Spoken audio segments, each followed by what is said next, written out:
Bisa jadi sebetulnya bukan pelit karena dia tidak tahu cara berbagi gitu. Jadi kita sok we ibu punya bestie nggak bu? Punya ya. Kalau ibu traktir bakso hari pertama traktir bakso, pas jajan berikutnya pasti we-nya teman kita tuh nggak enak. Sekarang aku aja ngelaktir gitu. Secara tidak langsung kita mengajarkan loh bu, bahwa ketika kita ingin mengajarkan orang berbagi harus dimulai dari diri kita sendiri. Betul nggak bu? Jadi kalau pelit teh ulah sarwana pelit, si eta mah pelit ulah dibagi we eta besek teh. Jangan. Semakin kita melakukan dia pelit, yakin dia nambah pelit. Betul bu? Semakin kita baik, insya Allah kan dia juga jadi baik. Ini isinya kamari di pasien kolak, ayeuna di pasien balado telur. Terus kamarina pasien liwat. Jadi malu dong, gak enak dong. Saya mah punya keripik singkong apa sih gue. Bisa jadi bukan pelit karena teu aya. Gitu ya. Kalau suatu saat ibu gak mau dapat balasan dari teman kita atau tetangga kita, jangan menganggap dia pelit. Bisa jadi memang teu aya. Gitu ya bu. Jadi tidak suka berbagi. Love language-nya apa? Harus bahasa cintanya itu harus memberikan hadiah. Ya, receiving gift, diberikan hadiah. Yang kelima, suka berteriak.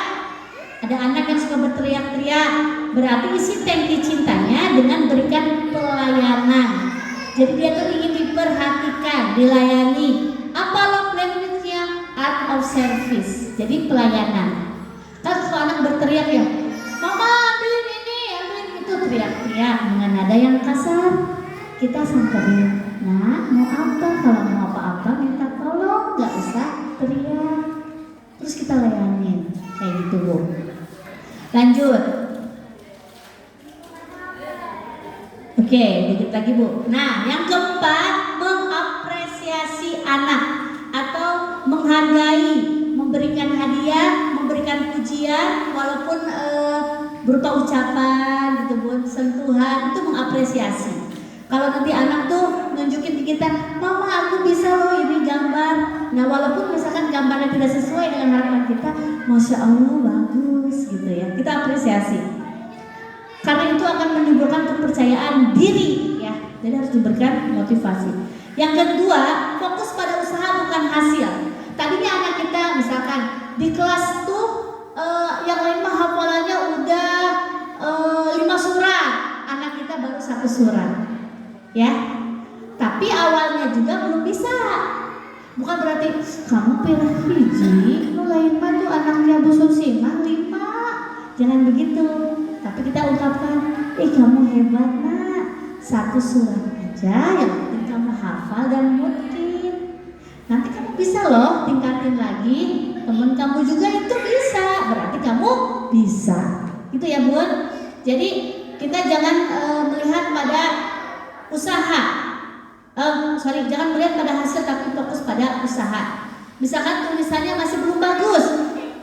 Nih anak-anak saya pun usia TK, saya tidak paksakan anak saya bisa baca. Karena tugas membaca itu bukan usia TK, tapi di saat anak sudah matang. Kecuali ada anak yang memiliki kecerdasan khusus, dia cuma melihat diajarkan sekilas aja udah bisa, itu nggak apa-apa, mengalir, berarti kelebihan ya. Anak TK udah bisa baca. Jika belum, jangan menjadi hambatan. Sama anak saya nggak usah ke SD, di TK aja bisa baca. Ingat, baca itu bukan tugas dari guru TK, tapi usia SD. Semua anak saya ini keduanya TK belum bisa baca.